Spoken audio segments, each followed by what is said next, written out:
भी कभी कोई फिल्म देखकर ऐसा लगता है ना कि समझ ही नहीं आता कि इसके बारे में क्या राय बनाएं, अच्छी है, बुरी है या कुछ और ही है। तो आज हम यही समझने की कोशिश करेंगे कि एक जटिल फिल्म को एनालाइज कैसे करते हैं। और इसके लिए मिसाल के तौर पर हम लेंगे इस साल की सबसे ज्यादा चर्चित फिल्म धुरंधर को। चलिए इसकी शुरुआत एक नंबर से करते हैं। 6। जी हाँ, 6। ये वो गिनती है उन देशों की जिन्होंने फिल्म धुरंधर को अपने यहाँ पूरी तरह से बैन कर दिया है। तो सवाल यही उठता है कि जब कोई फिल्म इतनी कंट्रोवर्शियल हो तो उस पे एक राय बनाई भी कैसे जाए। मतलब इसे सिर्फ अच्छी या बुरी फिल्म कहकर तो नहीं छोड़ सकते हैं ना। तो फिर इसे परखने का सही तरीका क्या है। ओके, तो चलिए इस गुत्थी को सुलझाना शुरू करते हैं हमारे पहले पिलर यानी पहले स्तंभ के साथ। इसका मतलब है 1 मिनट के लिए सारे विवाद, सारी बहस भूल जाइए और फिल्म को सिर्फ एक फिल्म की तरह देखिए। सवाल बस इतना है, क्या ये अपने आप में एक अच्छी फिल्म है? अच्छा, धुरंधर के बारे में सबसे पहली और सबसे अलग बात यह है कि ये किसी भी आम जासूसी थ्रिलर जैसी नहीं है।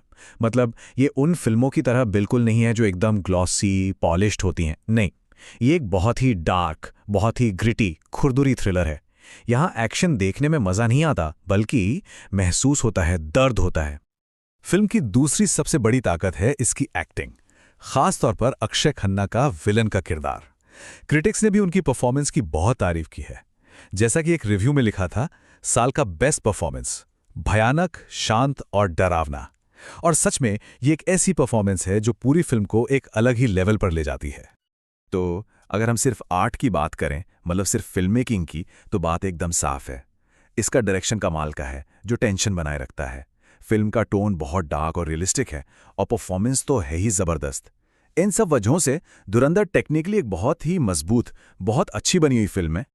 चलिए अब आते हैं हमारे दूसरे पिलर पर, कॉन्टेक्स्ट यानी कि संदर्भ। देखिए, कोई भी फिल्म सिर्फ एक अंधेरे थिएटर में नहीं चलती, वो असल दुनिया का हिस्सा होती है। तो अब जरा स्क्रीन से बाहर निकलकर देखते हैं कि वो कौन से असल दुनिया के मुद्दे हैं जिनकी वजह से ये फिल्म इतनी कंट्रोवर्शियल बन गई। और यहां पर दो बड़े विवाद सामने आते हैं। पहला, फिल्म पर यह इल्जाम है कि ये एक पॉलिटिकल प्रोपेगेंडा है। और दूसरा, एक शहीद के परिवार ने फिल्म बनाने वालों पर एक बहुत सीरियस केस कर दिया है। तो ये प्रोपेगेंडा वाला एंगल क्या है? देखिए, कई क्रिटिक्स का मानना है कि ये फिल्म सीधे सीधे एक पॉलिटिकल नैरेटिव को सपोर्ट करती है। इसमें एक पुरानी सरकार को कमजोर दिखाया गया है और आज की मजबूत और आक्रामक फॉरेन पॉलिसी को सही ठहराया गया है। मतलब ये सिर्फ एंटरटेनमेंट नहीं है, ये एक साफ साफ पॉलिटिकल मैसेज देने की कोशिश है। और फिर आता है दूसरा और भी ज्यादा कॉम्प्लिकेटेड मुद्दा। ये कानूनी और एक मॉरल सवाल भी है। एक तरफ है शहीद मेजर मोहित शर्मा का परिवार, जिनका कहना है कि फिल्म ने उनके बेटे की जिंदगी और उनकी कुर्बानी का कमर्शियल इस्तेमाल किया है।